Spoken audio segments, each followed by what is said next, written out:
So I am here today because I have long operated under the belief that the world we are born into is not the only world that can exist, but that we can actively create the one that we want to see. And in seeking tools to help me towards that end, I found myself, about 5 years ago now, taking a permaculture course. And I arrived there hoping to understand how I could grow enough food to feed myself. So that's me in 2007. I was a little bit thinner then. And I left that course with a very different understanding than I arrived with. I had thought permaculture was about me and how I'd provide for myself, but really it was about how I interact with the world. So for those of you not familiar or haven't heard me speak before, because it kind of comes up a lot when I speak, permaculture is a design framework oriented towards sustainable human settlement. So we deal with food and agriculture, we deal with water systems, we deal with social systems, we deal with how people interact with place and how they can do so sustainably and regeneratively into perpetuity. We also deal with waste systems and wealth generation, which is what I'm going to be talking about some today. So I came back from this course. I was a teenager, a small business owner, and I was living off of passive income, which initially had been very exciting because I had found this way, I had made a business for myself, and I had been able to live off of essentially other people's work, which at that point sounded ideal, but as I came back with this new framework, this permaculture lens, that I wouldn't say necessarily put my head on straight, but it sort of cocked it at an angle that really works for me. So I came back to Hawaii and started looking at my life in a very different way.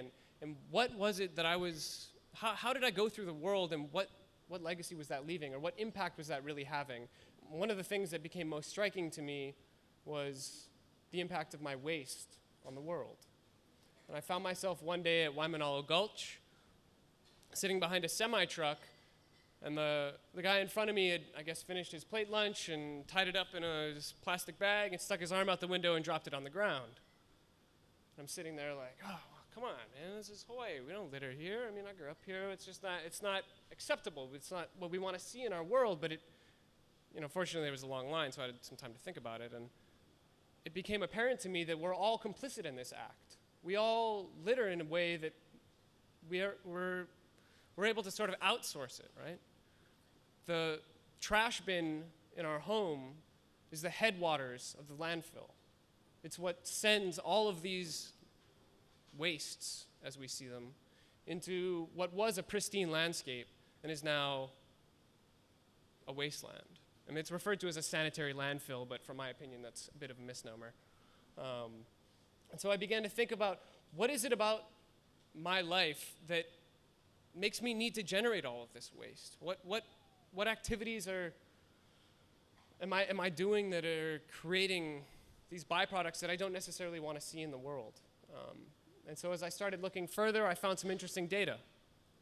By the most recent calculations in the US, the average person produces 4.4 pounds of trash per day. If anybody knows what the number of people are in the country at the moment and wants to do some savant math, call it out. I'm not able to do that. In Hawaii, though, we have about 6 pounds per person per day, higher than the national average. And on Oahu, we have 9, more than double the national average of pounds of trash per person per day. So that means for those of us blessed with the opportunity to live our lives in the most isolated, inhabited archipelago on the planet, we're producing more waste, double the waste of the average American citizen. And that's the average American citizen. And if anybody wants to make a guess at which country it is that produces more waste per person, it's the US, right? So we're operating here 3,000 miles nearly from anything, creating more waste than anyone else on the planet. And so this became really shocking to me, is how am I complicit in this? Because that's not the world I want to see. That's not the world I want to live in. So I started thinking about how I could go about changing how I go through the world. And I started that initially with, okay, I want to be producing no waste. So I set the goal for myself to have a zero waste lifestyle by the time I was 25. I've recently failed that goal, but that's not the point of the story. But the way I began achieving or working towards that was a series of New Year's resolutions, so that I would put together and solidify my resolve to create the change I wanted to see. And so the first of those was that I dedicated myself to doing only environmentally oriented work. And that was expressed through my work with the Greenhouse in Paoa. I used to work with the Kokua Foundation and various other organizations. And this is an example of a project I had the pleasure of participating in, which was setting up an edible food system at the Heaivilin Women's Shelter for the IHS, the Institute for Human Services. So I began focusing all of my time. I decided that my income, that my wealth would be generated solely by activities that I really believed in, as opposed to being reliant upon those that I didn't necessarily mesh with my values. And so in this world where wealth was the norm, or rather waste was the norm and wealth was the goal, that's the world I was born into, right? I began to recast how I moved through this planet. Subsequent to that, I started dealing with all of my own compostable wastes. I'm an inherently lazy person. I soon outsourced that to a wonderful a wonderful flock of chickens who are more than happy to deal with all of that compostable waste for me and relatively passively translate it into delicious eggs. Getting forward into the next year, I decided that this would be my toilet, which is a pretty interesting shift, especially at that point because I was living in a place where I actually had a toilet. So I would be sitting on my bucket, staring at my toilet, thinking to myself, what have I gotten into? Do I really know what I'm doing? But fortunately, I had come across some wonderful literature. The Humanure Handbook is a great sort of treatise on how we deal with waste, and especially human waste, which is this sort of, we always want to send it away as quickly as possible instead of recognizing it for what it is, which is a potential resource. And so as I expanded further of my thoughts of how do I go through the world and how do these wastes impact not only my life but the world around me, it became clear to me that waste is a mindset. The shit that I produce, let's say, was now a resource that I could leverage into growing things that I wanted to see around me. I could compost that effectively to produce more resources. It then became regenerative in the same way that my food waste had been. And this was a considerable shift from what I saw going on around me in general. So this notion of waste as a mindset began to develop more and more. And as I started working with schools and with the 3 R's program, I acquainted myself with what's known as the waste hierarchy. Is that everyone here familiar with the 3 R's? All right, that's good. That's good. We're on the same page there. So, reduce, reuse, and recycle. The mantra that is almost a dead horse at this point. So, they're often represented as a triangle or a pyramid. And the area that each, say, word there holds is the amount of energy it takes to perform that action. Little known fact. We often just think, oh, it's reduce, reuse, recycle. Yeah, let's do it. We'll sing a song about it. It's cool. But there's actually an order. It's in order for a reason. And that's that at the top, reduction takes the least amount of energy for us to perform. How much energy does it take to not do something? Not a whole lot, right? And in terms of reuse, it takes a little bit more energy. We have to think about things a little bit further. Is this reusable? How would I reuse this? Is this designed to be reused? And then lastly is recycling, which is a hugely energy-intensive process. I was reading something yesterday that it takes $4,000 to recycle a ton of plastic bags, which can then be resold for the equivalent of $32. Not necessarily equitable in the long run, right? But the way that I've come to work with communities and school groups from this notion is that we can use a mnemonic to help us remember this order, as opposed to just the 3 R's in general. And that mnemonic that I've come up with is that of a stoplight. Everyone's familiar with a stoplight, I would imagine. At the top, you stop, right? So that confers to reduce in that you stop and think before you buy something, do I actually need this? Is this something that is pivotal in how I move through the world? And chances are it's probably not. There's an alternative thing that you could use or that you already own that would easily fill that role. Beyond that is the yellow light, where you slow down, and that confers to reuse in that you're slowing down the life cycle of the material resource that you're utilizing. You're extending its energy input over time, as opposed to it just being lost in a landfill. And lastly, we come to the green light, where you go. And so for recycling, if something is recyclable, you want to be proactive about it and make sure that it ends up in a recycling bin, lest it just sit in our landfills. In further work with schools, I now, next year, will be leading a project with 3 pilot schools, doing comprehensive waste management for all of the waste on campus. And we utilize this source separation, which has begun to be adopted by the city in the past few years. Everyone's familiar with, I think, the various bins that have showed up outside your houses. So we have the compostable items, that's the green bins. So that's food waste, that's yard waste, all those other materials that are organic and that will break down naturally. We separate also into recyclable materials, those things that can be reprocessed through technical means. Then we have a reusable category for those items that can be reutilized. And then the last, this was actually coined by a 3rd grader a couple of years ago, the refusables. So I just had all these ables and then refuse, which doesn't have quite the same ring. And she said, oh, well, it's refusable, which is particularly poignant because it is refusable. If it's in that category, I can guarantee you that you do not need it to live. Our entire species came about, and the remainder of the species in the world have come to where we are today without needing those resources. But yet, we often hold them so dear to ourselves.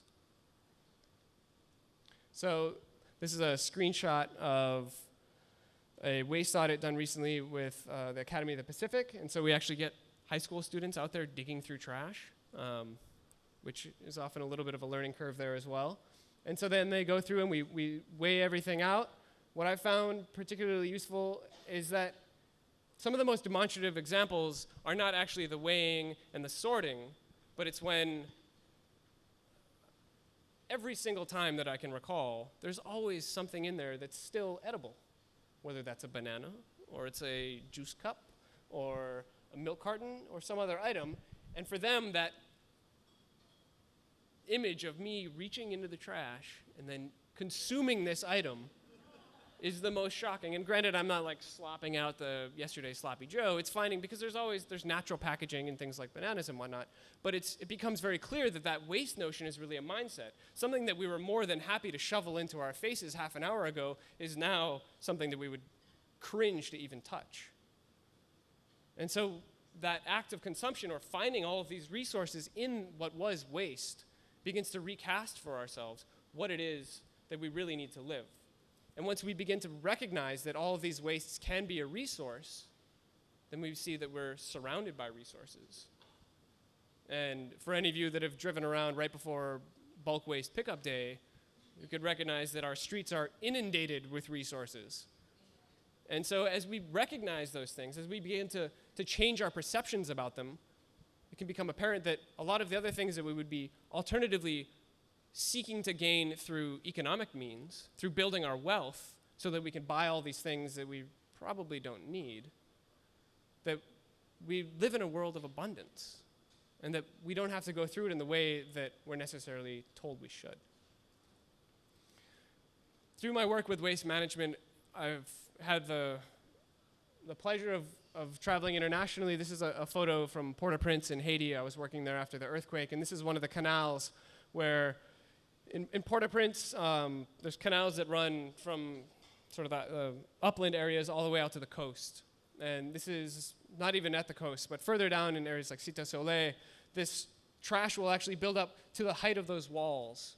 And where I've seen friends of mine who are, you could say, portly, travel across these beds of trash. And so there's this considerable waste, as it was seen for a long time, of how could we possibly begin to deal with this? And friends of mine there have now taken to street cleanings and sorting these items out and recognizing the value that they could hold for their communities in building trash cans out of waste and plastic bottles and really repurposing a lot of these things. And so exemplary of that from when I was there initially after the earthquake was, these are a sachet de l'eau. It's a little bag of water. And that was the primary water source for just about everybody after the earthquake, and for many people even before the earthquake. And so you'd buy a couple of these for 5 good, and that was how you got water. So there were, even for me, coming from my goal of, I shouldn't be producing any waste, and I'm shoving all of these things in my pocket, so at the end of the day, I'm kind of like, well, how am I going to start dealing with these? And through talking with a bunch of friends that were there, we decided that we'd start to repurpose them. And so we'd start to transform what was this waste, or what was most often regarded as a waste, into a resource. So what did we want to do? We wanted to start growing more food. We wanted to have more abundant and productive communities. And so to do that, we started utilizing these as seedling pots and collecting another waste resource, that of composted human manure. Ooh. Yeah, everybody likes that. But effectively composted human manure that would render other pathogens, per se cholera, deceased. So this was not only it was innocuous in terms of toxins, but actually a resource in terms of organic matter and other needs for plants. So we could actually cycle that back into something that could be producing and growing and creating productive communities and providing the food that people needed that they would otherwise have thought that they needed to go out and work to bring in. And so building from that, I found myself, after a few years of doing this, starting to rethink, what is my relationship with waste now, a few years on? And I've recognized that I lost some of the perspective that I had as a teenager. Maybe it's 5, 6 years in between. I've got a slightly different perspective, but I still think about it, and I'm still adamant about how I go through the world. And as I was recounting this to myself, I was doing my taxes and realized that there was actually this interesting correlation where I was finding myself making less money every year, but happier every year. And I traveled more, and I had better experiences, and I had more time in my life to do the things that I was really passionate about. One of them just happens to be waste management.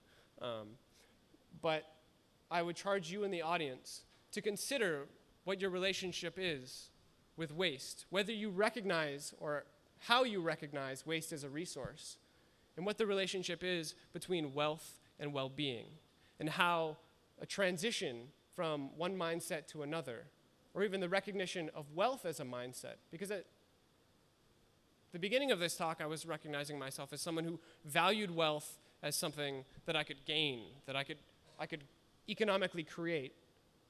And now I recognize wealth as just as much a mindset as waste. It's a way that I go through the world. I feel wealthy. I might not buy slippers, but I feel wealthy. And so think about, and I would hope that as you go through the world, you ask yourselves your relationship to the notions of wealth and waste. Thank you very much.